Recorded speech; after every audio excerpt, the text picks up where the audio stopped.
درود، حالتون چطوره؟ خیلی خوش اومدین به چنلمون. این شما و این قسمت سوم پاسخ به پرسش های شما درباره آیین زرتشت. از اونجایی که تمومی نداشت، ما 2 تا قسمت درست کردیم ولی باز دیدم یک عالمه سوال پرسیدین و حیف بود دیگه بمونه. در نتیجه ما دوباره اومدیم اینجا و قراره که پرسشاتون رو از آقا مهداد بپرسم و امروز پاسخشون رو دریافت کنیم.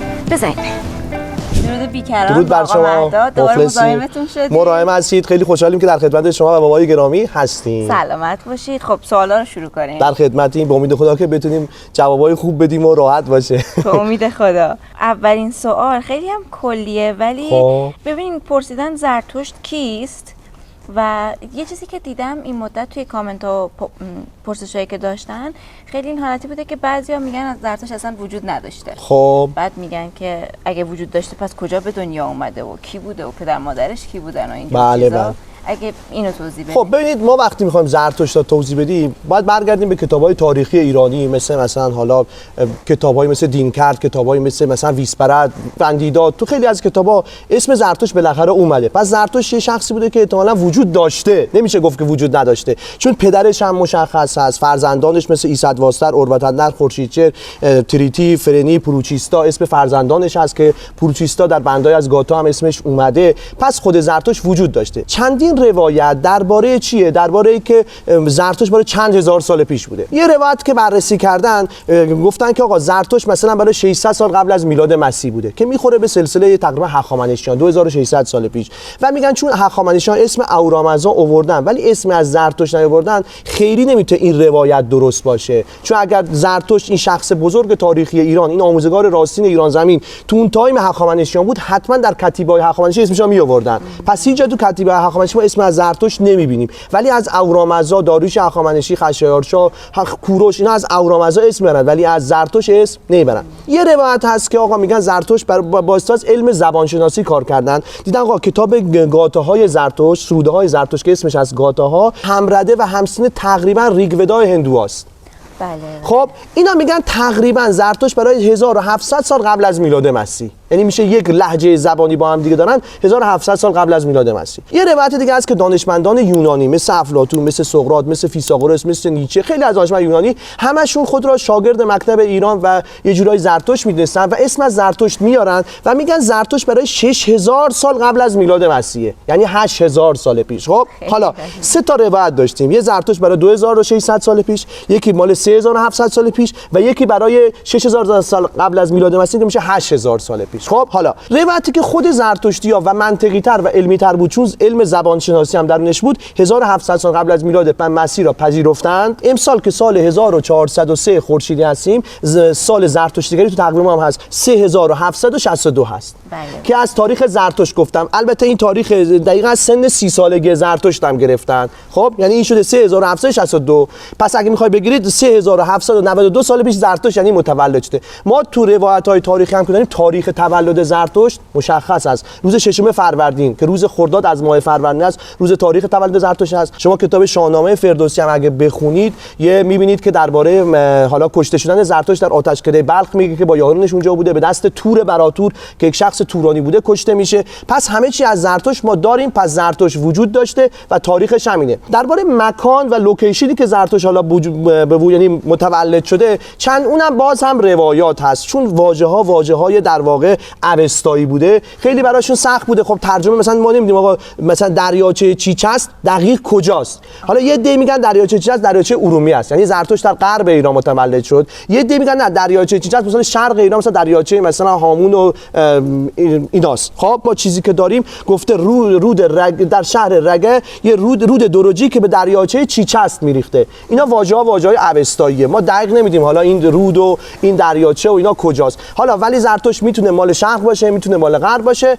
ولی میخوام اینو به همه دوستان بگم آقا نه مکان زرتشت مهمه، نه تاریخ تولدش مهمه، نه زمانش مهمه که کجا بوده، چند سال پیش بوده. اصلا اندیشه های زرتشت بوده که اندیشه های خردگرایی داشته و یه حرف خیلی زیبا داره که میگه آقا اندیشه‌تون، گفتارتون و کردارتون نیک باشه. همین کافیه که دیگه ما دیگه نیاز نداشته باشیم که حالا ببینیم تاریخ زرتشت کی بوده، کجا بوده. خیلی هم برامون مهم نیست. یعنی برای زرتشتیان در حال حاضر ایران خیلی براشون مهم نیست که زرتشت چند هزار سال پیش بود، کجا بود، چی بود. اصل اندیشه‌های زرتشته که در اندیشه‌های همه جهانیان باشه. پرسیدن که آیا زبان محاوره بین زرتشتیان زبان خاصی هستش و یا تو آتشکده با یه زبان خاصی صحبتی که به صورت آواز هستش رو میخونن؟ ببینید زبانی که ما زرتشتی‌ها الان داریم با هم دیگه صحبت میکنیم زبان فارسی دری بهش میگیم، خودمون میگیم زبان فارسی. این زبانیه که ایرانیان قدیم صحبت میکردن. ما الان داریم ما زرتشتی‌ها چون میراثدار اونا بودیم داریم صحبت میکنیم. زبان این فارسی دری ریشه زبان فارسی که من و شما داریم با هم دیگه صحبت میکنیم. مثلا دیدید توی ازیا خیلی میگن خش.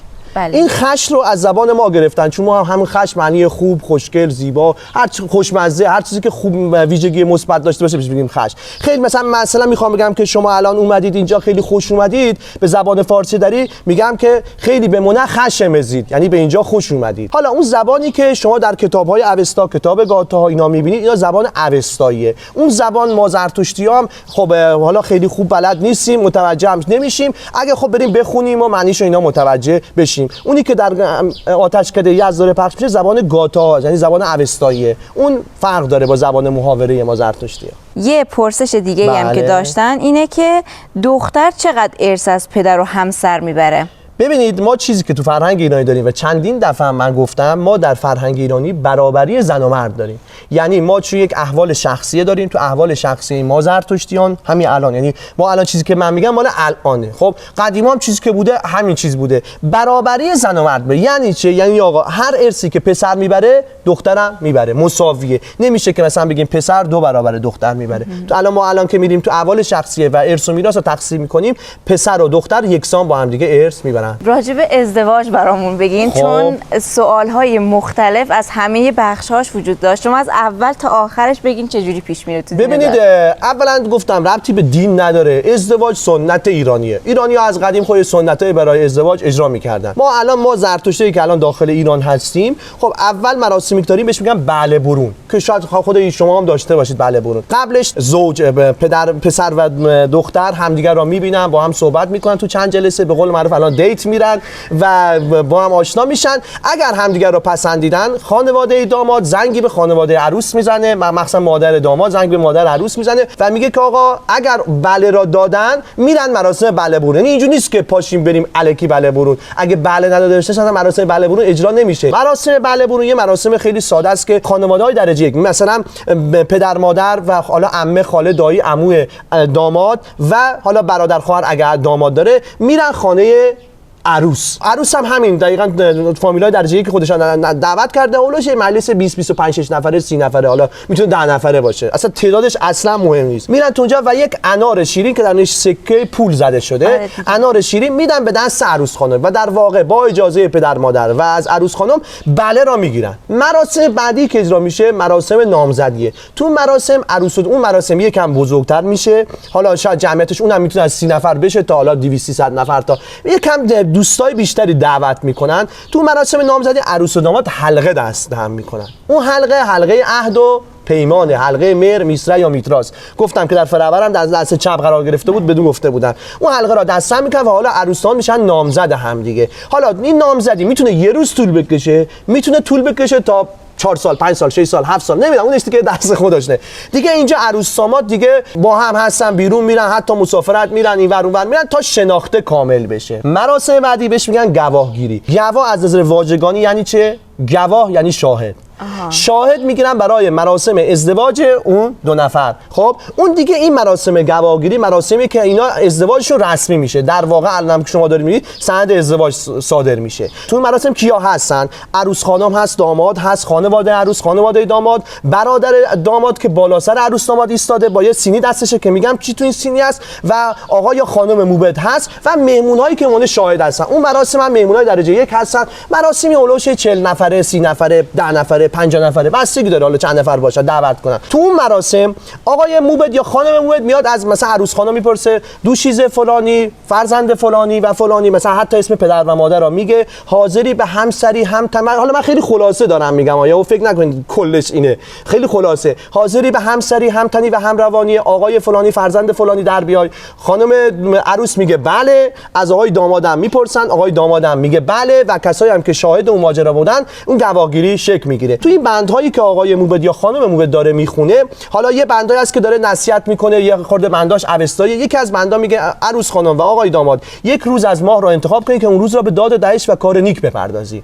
عروس و داماد با هم دیگه فکر میکنن یک روز از ماه که اون اسم اون 30 روز بودا فکر میکنن، مثلا میگن روز ورهرام، یعنی هر ماه به روز ورهرام یا مثلا هر اسمی که خودشون دوست داشتن کار نیک یا هر چیزی که دوست دارن انجام میدن، کار نیک میکنن. میتونن اون روز درآمدشون رو خرج کار خوب بکنن، هر اون دیگه دست خود عروسان داره. یکی از بندایی که دوباره آقای موبد یا خانم موبد از عروس داماد میپرسه، میگه آقا یک دانای خردمندی را برگزینید که راهنمای زندگی شما باشه. عروس و داماد با هم دیگه فکر میکنن و یک نفر رو انتخاب میکنن، اونم انتخاب دلخواه هر که دوست داشتن. بعد هم مراسم تندرستی اجرا میشه، بندای از اوستا که اسمش تندرستی اجرا میشه و مراسم تموم میشه. بعد از اینکه این مراسم یعنی تموم شد، عروس داماد نقل و شیرینی و شربت دهن هم دیگه میکنن و بعدش هم اون لرک هم که اون آجیلی است که قاطیشته تو مراسم هم هست و از آقای موبد یا خانم بودن تشکر میکنن با قند سبز و میره. من اینجا گفتم که یک سینی هست دست برادر داماده که بالا سر عروس داماد ایستاده. تو اون سینی چیزایی هست. یکی از چیزایی که هست مثلا قیچیه،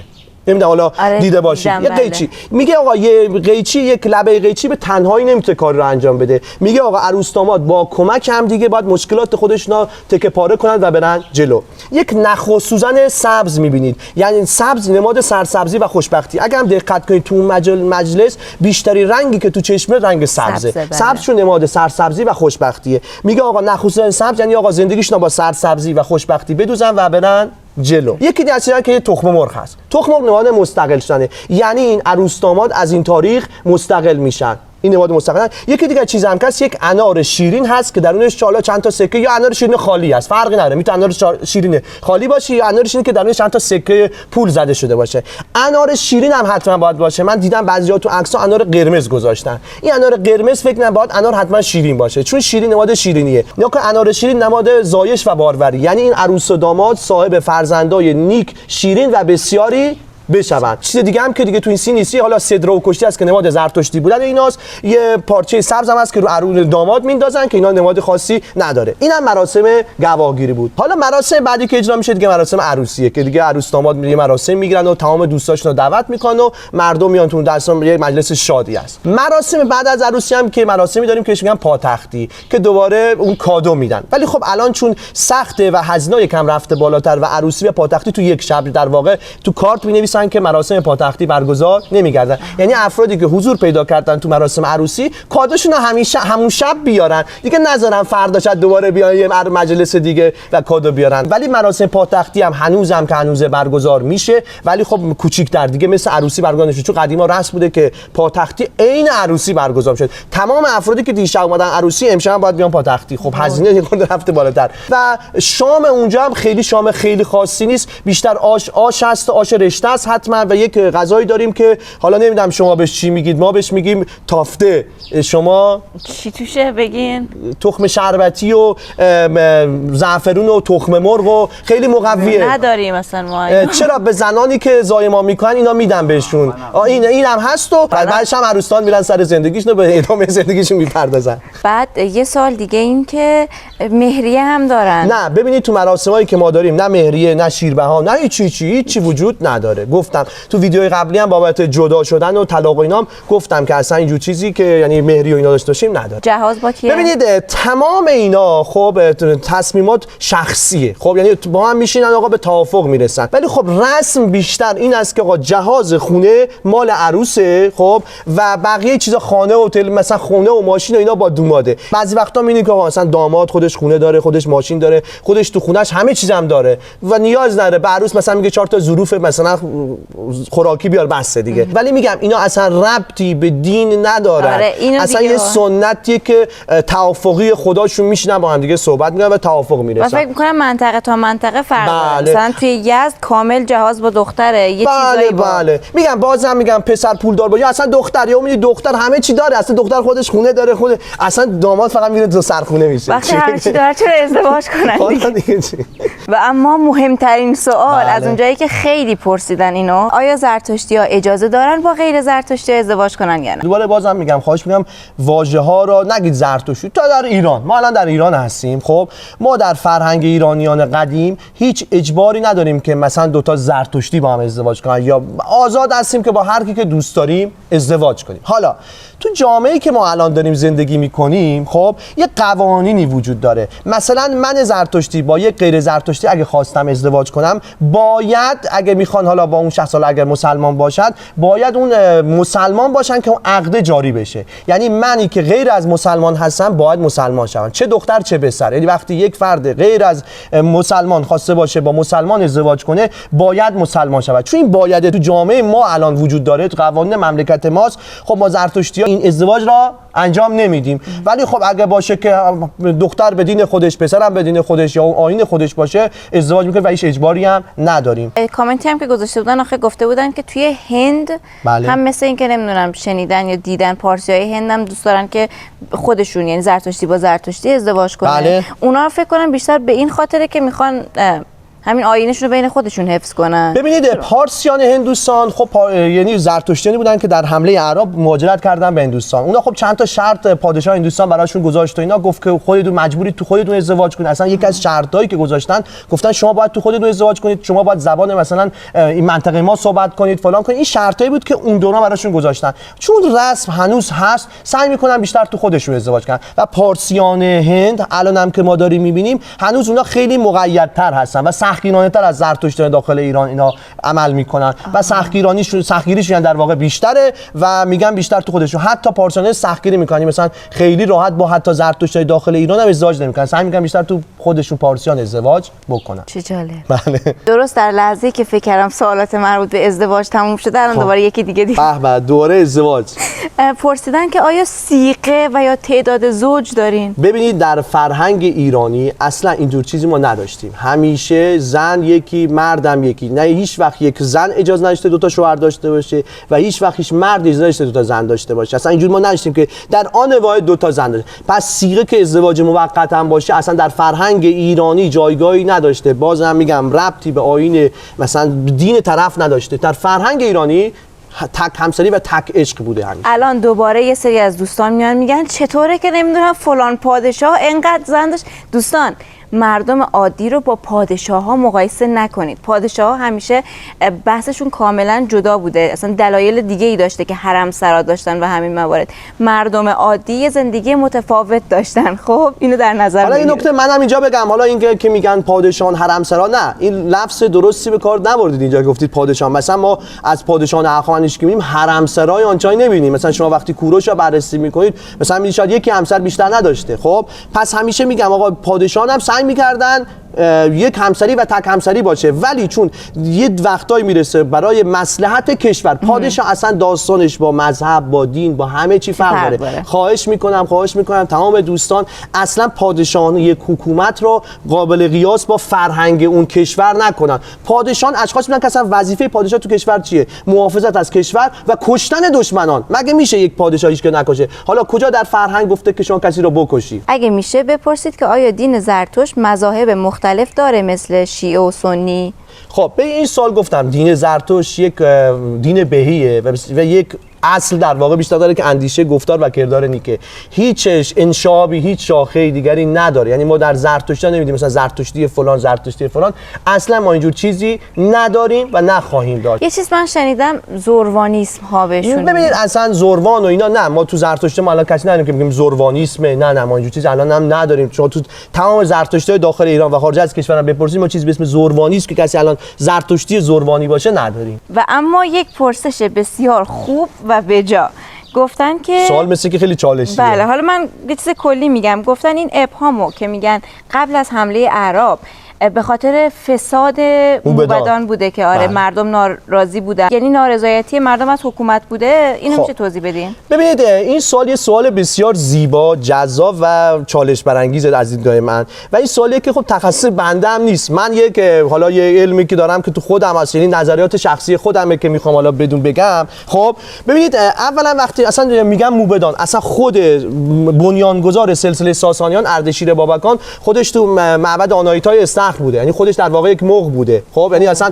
سلسلهشون مغ بودن، مغ‌ها و موبدان بودن، پس در واقع این نبوده. و وقتی در تاریخ ساسانیان میایم جلوتر می‌بینیم مثلا موبدی به اسم مثلا کرتیر که موبدان اون زمان بوده، یک آدم بسیار قوی بوده که بعد اصلا کشور ما خیلی در اوج قدرت هم بوده در زمان شاپور اول ساسانی. وقتی بررسی کنیم می‌بینیم مثلا کرتیر وقتی در دستگاه حکومتی بوده خیلی خوب بوده، کرتیر قدرت داشته. خب می‌بینیم که آقا در ایران در زمان کرتیر خیلی اصلا قوی‌تر هم شده. خب موبدان اون زمان خب بالاخره در دستگاه هم یک جایگاهی داشتن، خب چون سلسله‌ش و بنیانگذارشون اصلا موبد بوده. حالا وقتی میایم جلوتر تا به خسرو پرویز که میرسیم، خسرو پرویز اصلا در دربارش اصلا موبد خاصی نبوده.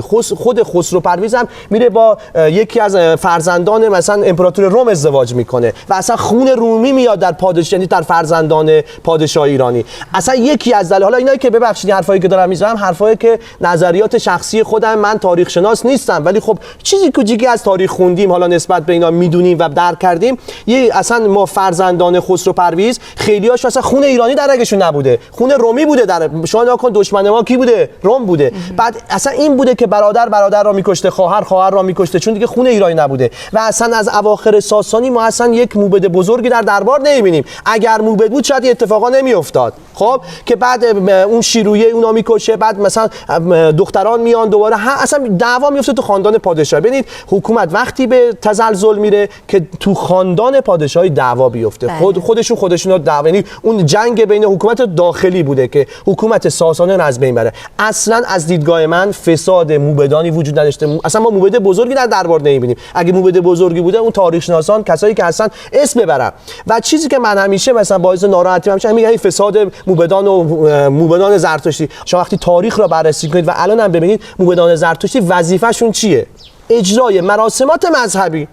اصلا نمیتونن حکم بدن، نمیتونن کاری بکنن، نه هیچی، نه اینجا. و اگر هم در دربارم بودن مراسم مذهبی رو اجرا میکردم. خب گفتم من در پرسش‌های قبلی هم به شما گفتم آقا پادشاه داستانش با عامه مردم فرق داره، پادشاه داستانش با موبد زرتشتی فرق داره. پادشاه خیلی کارهایی رو انجام میده که اصلا شاید یک موبد هم انجام نده. پس میخوام اینو بگم دلیل ساسانیان یکیش این بوده که در دربار ایرانیان، دربار پادشاه خون ایرانی نبوده. دومیش چی بوده؟ خب خوشسالیای خیلی زیادی بوده، جنگ‌های سختی که بین ایران و روم بوده، ایران رو ضعیف کرده بوده، مردم رو فقیر کرده بوده، خیانت ما ایرانی‌ها.